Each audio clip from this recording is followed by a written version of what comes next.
Maria sat in her car long after the office parking lot had emptied.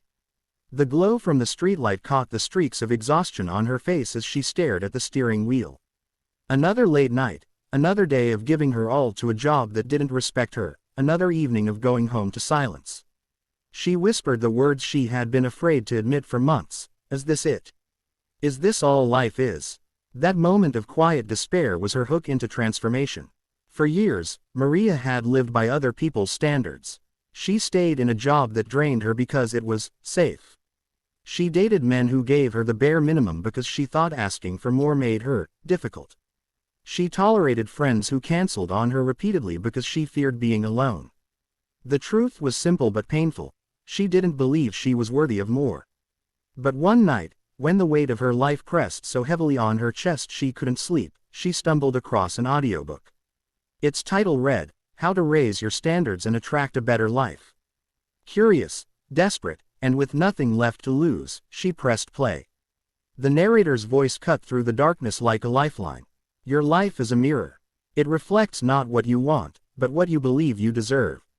If you want better, you must raise your standards. Those words shook her. Maria realized she had been living with low standards, accepting less than she deserved in her career, her relationships, and even in how she treated herself.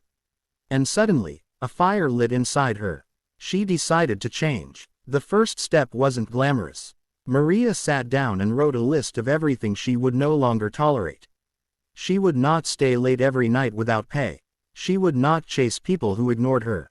She would not numb herself with TV and junk food instead of facing her loneliness. It felt terrifying. Setting boundaries meant she might lose people. It meant she might have to walk away from what was familiar. But as the audiobook reminded her, what you tolerate, you invite to stay. The very next week, Maria put it into practice. When her boss demanded she stay late yet again, she calmly replied, I've completed my tasks for today. I'll continue tomorrow. Her heart raced. She expected an explosion. But instead, her boss simply nodded. For the first time, Maria realized she had power, power she had been giving away by always saying yes.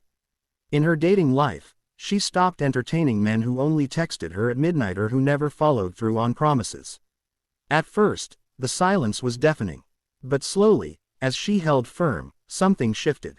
She began to attract people who valued her time, who respected her words. And in her personal life, she decided to stop waiting for happiness to come from others. She signed up for a painting class, something she'd always dreamed of doing but kept postponing. She began going on solo walks at sunrise, rediscovering the beauty in quiet moments. For the first time in years, Maria started to enjoy her own company. But growth is never a straight line. A few months later, she was tested. Her best friend, someone she loved dearly, began taking advantage of her kindness, always asking for help but never showing up when Maria needed support. The old Maria would have swallowed her feelings. But the new Maria had raised her standards.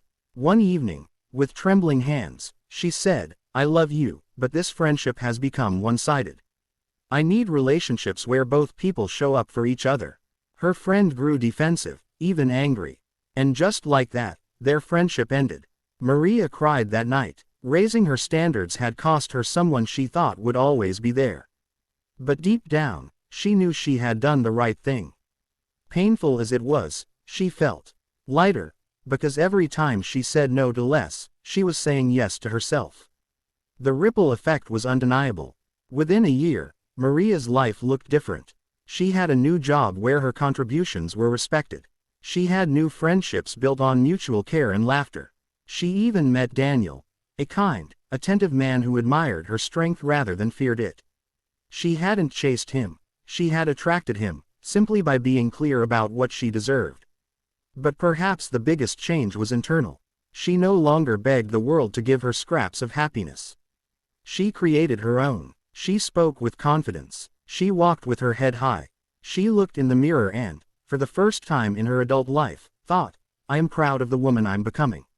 Maria's story is not unique, it's universal. Maybe you see yourself in her. Maybe you've been giving too much to people who give too little. Maybe you've stayed in places where your soul doesn't thrive. Maybe you've settled because you thought asking for more was greedy, unrealistic, or too much. But hear this. You are allowed to raise your standards. In fact, your life depends on it. When you raise your standards, you don't just change what you accept, you change who you are. You begin to attract people, opportunities, and experiences that align with your worth.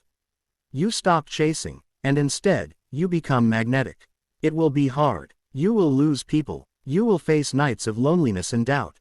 But those moments are not the end of your story. They are the cleansing, the shedding, the space making for something better to arrive. Maria's life transformed not because she wished for more, but because she demanded more, first from herself, and then from the world around her. And yours can too. So, let me leave you with this question. What will you no longer tolerate? Write it down. Say it aloud. Commit to it. Because the moment you do, your life begins to shift.